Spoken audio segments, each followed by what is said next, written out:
So to be a good person under virtue theory of ethics is you have to behave in a certain kind of fashion. You have to have, right, these kind of behavioral patterns. The best definition I know of virtues, these are ways of acting that attract other people to you. And they have their counterpoint, which are called vices. These are things that push other people away, that make them not want to associate with you. A good way of thinking about virtues is what makes for a good traveling companion. Somebody you want to take with you when you're going overseas, somebody you're going to rely upon perhaps.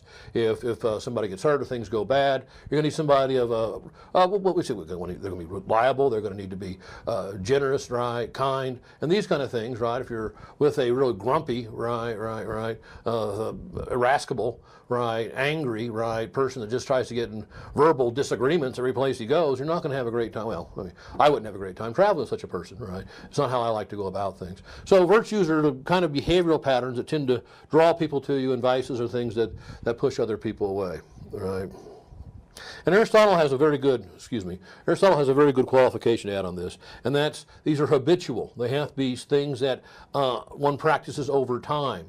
So you have to being honest one time does not make you an honest person, right? Being brave one time does not make you a brave person. But these behavioral patterns have to be exhibited over the course of one's lifetime. And if one does, and you can say this person was honest, this person was kind, right? This person was generous. And if they always they don't want to alligator arms, I guess they call it. We don't want to pay, right, your fair share of the check and stuff like that when you go out to social occasions, right? You lack generosity. It's a quality that, unless counterbalanced by their good qualities, may result in other people being driven away from you, right? So it's a powerful way, right, I think, virtue theory, for dealing with individual situations, as we'll see what Nietzsche has to say here in a second, right?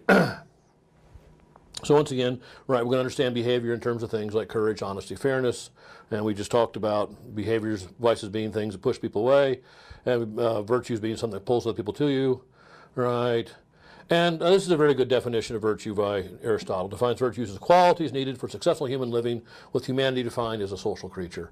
So in order, if you want to get along and cooperate, right, and have success in your getting along and cooperating with others, then you need to practice these virtues. If you don't want to have get along with other people, don't want to cooperate, don't want to do these things, the virtues may not be that important. If you want to be a pirate, right, pirate captain, right, some virtues in regard to your crew are going to be necessary, but the other virtues of civilization may not be necessary. Right, now, the nice thing as well about virtue theory is it allows for differences. As Aristotle will say, we can only expect from a science, which he's going to call ethics a science, a way of knowing, we can only expect from a science the amount of precision that it admits of. So some sciences, chemistry, right, biology, right, physics certainly, right, are things you can analyze mathematically. He doesn't think, right, humanity, human virtues, ethics are things that have a mathematical, right, formula to solve these kind of things. So you've got the ability to move around a little bit. A generous person can be almost too much generous, almost not enough, right? But there's an area in between. So you have the number of variety, and all the people in between, as Aristotle will say, you have the two extremes, right? Too much, too little, and in between, right, you call that the virtue. As a result of this, you can have a lot of, not super lot, but a good amount of variety movement on even things like honesty, right, different things like this, on how you want to come out and conceive of these virtues.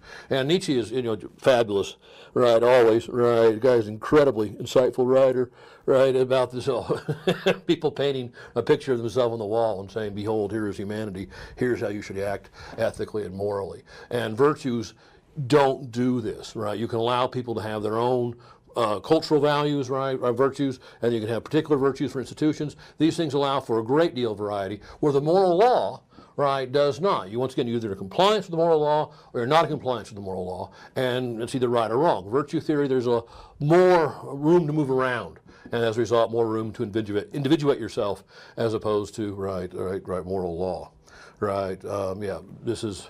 All right, Nietzsche's just was fabulous stuff, right? Wretched bigot and prig paints himself right on the wall and exclaims, right, behold man, behold humanity, right? And that happens a little far too often in philosophy. It's easy to generalize, overgeneralize from your experiences to how everybody else should live their life, and that's often a mistake, folks. Right? There can be lessons you can pass along, but that everybody should live just like you is seemingly right, or a misconception, as Nietzsche points out.